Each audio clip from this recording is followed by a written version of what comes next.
जय गजानन श्री गणेश। आज की इस वीडियो को प्रारंभ करने के पूर्व मैं आप सभी को यह सूचित करना चाहता हूँ कि किन्हीं कारणों की वजह से इस चैनल का नाम परिवर्तित किया गया है। पहले इस चैनल का नाम श्री गणेश यूट्यूब चैनल था, जो कि अब गणेश तत्वज्ञान यूट्यूब चैनल हो गया है। इसका हमें ध्यान रखना है। श्री गणेश के प्रति हम सभी के मन में अथाह प्रेम एवं भक्ति है। हम हर वर्ष उनकी पूजा 10 दिनों के लिए बड़े ही हर्ष उल्लास के साथ मनाते हैं। सभी इन 10 दिनों में अपना समय श्री गणेश की भक्ति एवं उनकी पूजा में देते हैं। और इन सभी के साथ साथ यदि हम उनके वास्तविक तत्व को भी समझने का प्रयास करेंगे तो यह आनंद दुगना हो जाएगा। और इस काम को गणेश तत्वज्ञान यूट्यूब चैनल करने का प्रयास कर रहा है। तो कृपया इस चैनल को सब्सक्राइब, लाइक एवं शेयर जरूर करें। हम गणेश पुराण के माध्यम से भगवान गणेश के तत्व को समझने का प्रयास कर रहे हैं। इसी श्रृंखला में हम आज गणेश पुराण के 45वें अध्याय पर प्रकाश डालने वाले हैं। गणेश पुराण का 45वां अध्याय इस प्रकार है। मुनि बोले, तदंतर भगवान शिव ने प्रभु महागणपति से क्या वरदान मांगा। भगवान शिव ने कहा कि हे गजानन, आप परब्रह्म निर्गुण ओमकार परमात्मा हैं। आप प्रथमेश्वर हैं। आप ही रजोगुण का आश्रय लेकर सृष्टि की रचना करते हैं। आप ही सत्वगुण संपन्न होकर जगत का पालन करते हैं। आप ही तमोगुण का आश्रय लेकर जगत का संहार करते हैं। आप इन गुणों से परे परब्रह्म हैं।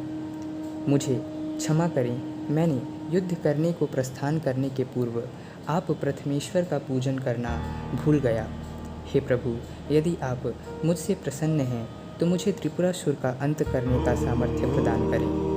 तब ब्रह्मा वहाँ उपस्थित थे और ब्रह्मदेव ने श्री गणेश की स्तुति की। ब्रह्मदेव ने कहा कि हे प्रभु, आप सभी के द्वारा पूजनीय हैं। कीट पतंग भी आपका भजन करते हैं। आप सभी गणों, मनुष्य, पशु, पक्षी, नाग, किन्नर, देवगणों के भी स्वामी हैं। इसलिए आपका नाम गणेश है। आप मंगल करने के कारण मंगल मूर्ति के नाम से भी जाने जाते हैं।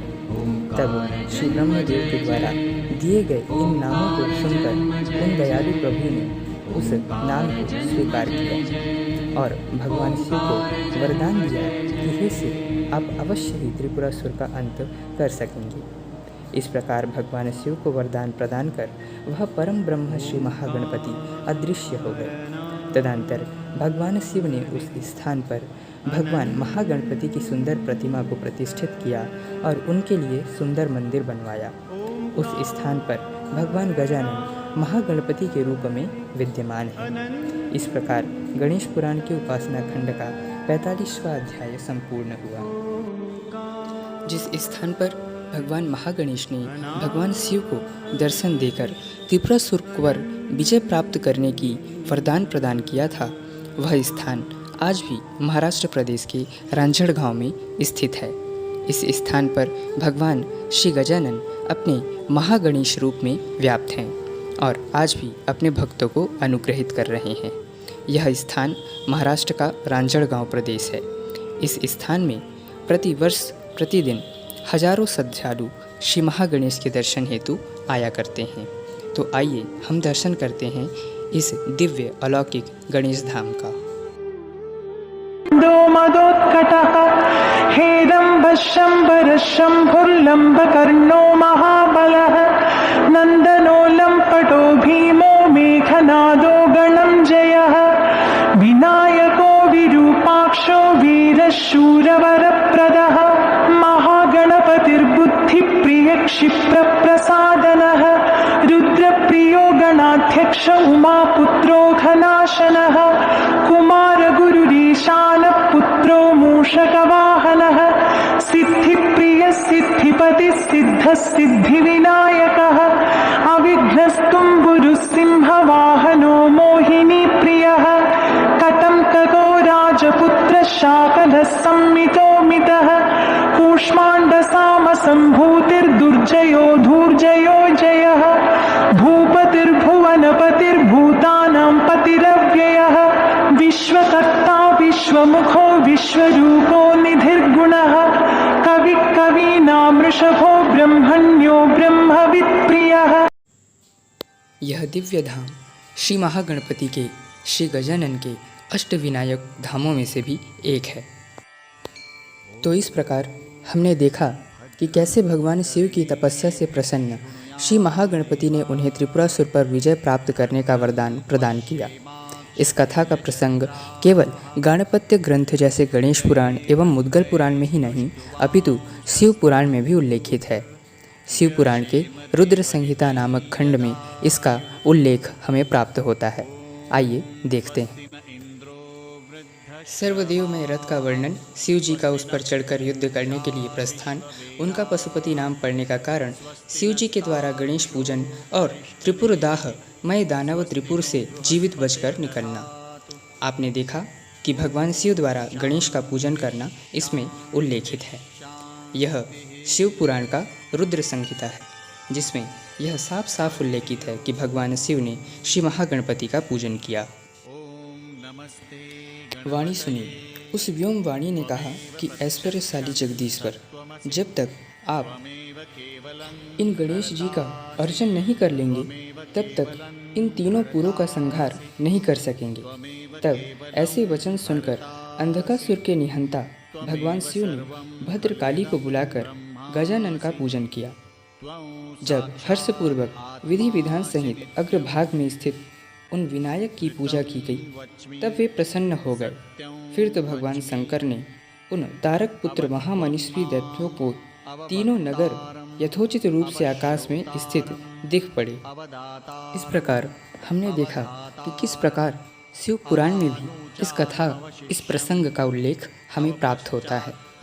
तो इससे हमें यह समझने को मिला कि भगवान शिव और माता पार्वती के विवाह में और त्रिपुरासुर के वध के पूर्व प्रसंग में भी श्री गणेश पूजित हुए हैं। भगवान शिव तो गणेश के पिता हैं, तो उन्हें अपने पुत्र का पूजा क्यों करना पड़ा? यहाँ पर ध्यान देने वाली बात यह है कि कोई भी देवी या देव हम मनुष्यों की तरह एक शरीर के नहीं होते हैं। उनकी हर एक चीज़ दिव्य होती है।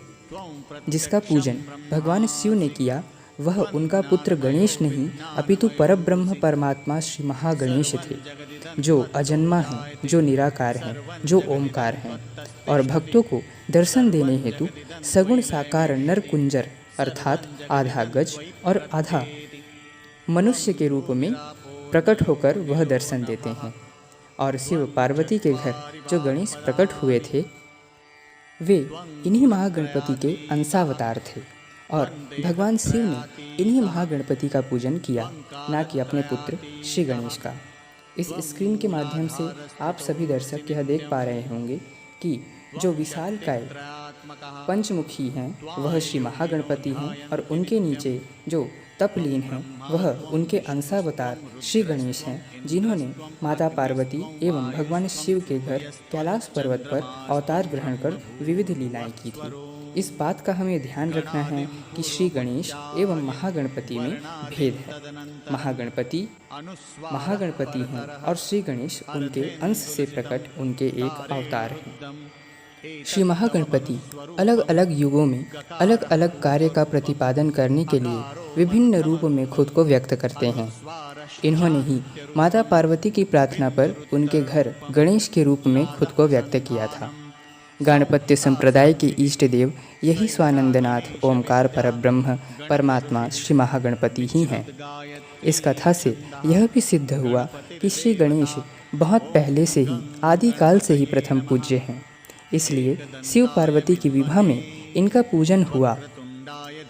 पृथ्वी की परिक्रमा की प्रतियोगिता में अपने माता पिता की परिक्रमा कर त्रिदेवों से आशीर्वाद प्राप्त कर प्रथम पूज्य नियुक्त करना तो सिर्फ एक लीला मात्र है, जिसके माध्यम से महागणपति के अंशावतार बालक श्री गणेश ने एक आदर्श और श्रेष्ठ पुत्र होने का आदर्श समाज के प्रति प्रस्तुत किया है। यह बात कि श्री महागणपति के द्वारा पूजित हर कोई हैं, हर कोई उनके आशीष को प्राप्त करना चाहता है। इसलिए हमें सदैव उनकी स्तुति एवं पूजा करना चाहिए। महागणपति की पूजा स्तुति किए बिना किसी का भी कार्य सफल नहीं हो सकता। यह केवल गाणपत्य संप्रदाय का ही मानना नहीं है, अपितु सभी यही मानते हैं और यही कहते हैं कि श्री महागणपति सर्वपूज्य हैं। उनकी पूजा हर कोई कर सकता है। कई ऐसे संत हुए हैं जो गाणपत्य संप्रदाय से संबंधित नहीं हैं। उनका संप्रदाय दूसरा था और उनके इष्ट भी दूसरे तत्व थे, किंतु उन्होंने अपने हर ग्रंथों का लेखन करने के पूर्व श्री महागणपति का स्तुति एवं उनका पूजन अवश्य किया है। गोस्वामी तुलसीदास जी को कौन नहीं जानता, जो श्री राम जी के अनन्य भक्त थे। उनके रोम रोम से राम राम की ध्वनि प्रध्वनित होती थी। आइए देखते हैं कि उन्होंने अपनी रचना में किस प्रकार श्री गणेश का वंदन किया है। विनय पत्रिका नाम के अपने ग्रंथ में गोस्वामी तुलसीदास जी किस प्रकार श्री महागणपति का वंदन करते हैं, आइए देखते हैं। तुलसीदास जी कहते हैं, गाइए गणपति जगवंदन, शंकर सुवन भवानी नंदन, सिद्धि सदन गजवदन विना। इन पदों के माध्यम से उन्होंने श्री गणेश का अभिवादन किया। आगे देखते हैं। ऋषि वाल्मीकि जो रामायण के रचयिता हैं, उन्होंने भी चतुष्षष्टि कोट्याक्ष विद्या प्रदत्ताम सुराचार्य विद्या प्रदानम प्रदानम कलाभीष्ट विद्यार्पक वेदयुग्मम कविम बुद्धिनाथम कवीनम नमामि इत्यादि वाक्यों के माध्यम से उन्होंने काव्य रचना के पूर्व श्री महागणपति का, उनके कवि स्वरूप का वंदन किया है। आदिगुरु शंकराचार्य जी, जिन्होंने सनातन धर्म एवं वैदिक मार्ग का प्रचार किया, वो भी श्री गणेश की पूजा में उनके सामने वाक्य प्रस्तुत करते हैं। उनकी गणेश जी के प्रति दो स्तुतियाँ सुप्रसिद्ध है, गणेश पंचरत्न और गणेश भुजंग। मुदा करात मोदकम सदा विमुक्ति साधकम एवं रणशुद्ध घंटा निनादाभिरामम गणाधीशमीशान सूनुम तमीड़े इत्यादि वाक्य पुष्पों के माध्यम से आद्य गुरु शंकराचार्य जी महाराज ने भगवान श्री महागणपति का वाक्य पूजन संपन्न किया। महाराष्ट्र के सुप्रसिद्ध संत तुकाराम, संत नामदेव एवं संत ज्ञानेश्वर ने भी अपनी लोक भाषा में श्री महागणपति का स्तवन पूजन जरूर किया। इस प्रकार हमने देखा कि इन महापुरुषों, इन दिव्य विभूतियों ने, जिनका संबंध गाणपत्य संप्रदाय से नहीं था, कोई संत अद्वैत मत के प्रचारक थे, कोई श्री राम के भक्त थे, कोई श्री कृष्ण के भक्त थे, किंतु उन्होंने भी श्री महागणपति को सम्मान एवं उन्हें अपना वाक्य प्रदान किया। अपने वाक्य पुष्पों के माध्यम से उन्होंने उनकी वंदना की।